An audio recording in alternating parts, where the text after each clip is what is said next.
petang, salam jumpa isu hangat petang ini Kabinet Kerajaan gagal 2.0 kata pembangkang.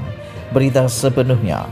Pembangkang menyifatkan barisan menteri yang diumumkan Perdana Menteri Ismail Sabri Yaakob hari ini sebagai Kabinet Kerajaan gagal 2.0.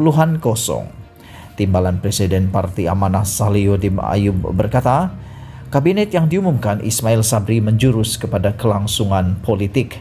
Kerajaan gagal 2.0, kabinet ini lebih menjurus political survival, bukan rakyat atau ekonomi survival.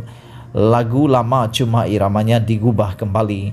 Orang putih kata all wine in a new bottle. Satu perubahan yang tiada pengakhiran. Dengan bilangan sebanyak 31 orang menteri, jika dicampur dengan timbalan menteri, hanya kurang satu sahaja daripada bilangan barisan kabinet kerajaan terdahulu.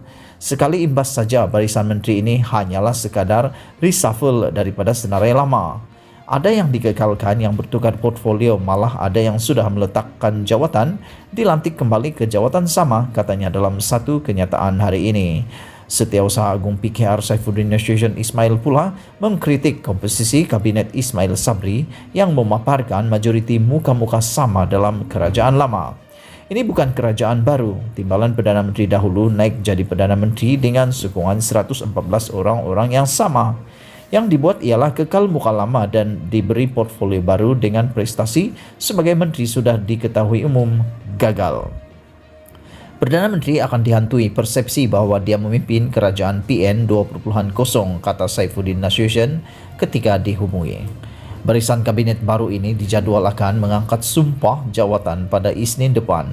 Tidak ada jawatan timbalan Perdana Menteri diwujudkan.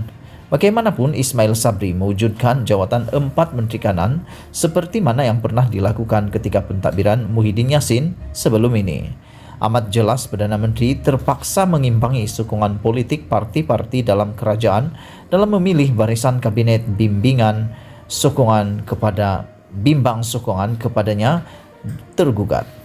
Juga jelas bahawa Perdana Menteri tidak mengambil kira pendapat MKT Majlis Kerja Tertinggi UMNO dengan menepikan pimpinan utama seperti Timbalan Presiden UMNO Muhammad Hassan dan Naib Presiden Khalid Nordin, kata Saifuddin.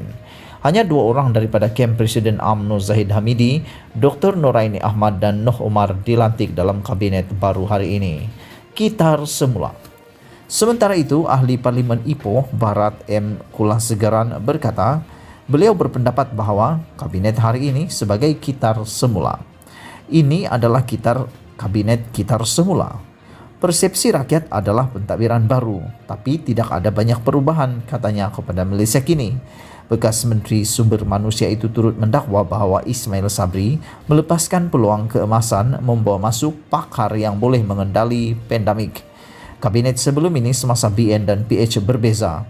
Ketika itu kita tidak ada situasi pandemik. Tapi sekarang Malaysia menderita dengan pandemik COVID-19. Kerajaan PN sebelum ini tidak ada pakar di kalangan menteri yang tahu cara menangani situasi pandemik.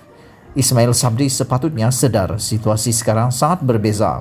Dia seharusnya lantik seorang pakar bukan dari kalangan ahli politik untuk menguruskan pandemik COVID-19, bukan dari kalangan sama yang ternyata gagal sebelum ini, katanya. Pada itu, Presiden Parti Bumi Putra Perkasa Malaysia Putra, Ibrahim Ali berkata bahawa tidak ada kejutan besar dalam pengumuman kabinet baru hari ini. Dia kata lain tidak ada kejutan besar dan ia pasukan lama, katanya dalam kenyataan sebentar tadi.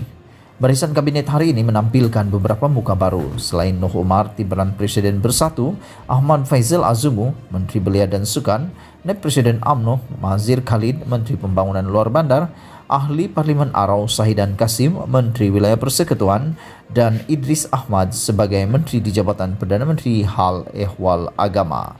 Berita dipetik dari Malaysia Kini. Sekian isu hangat petang ini. Jangan lupa tekan butang subscribe dan kita jumpa lagi. Bye.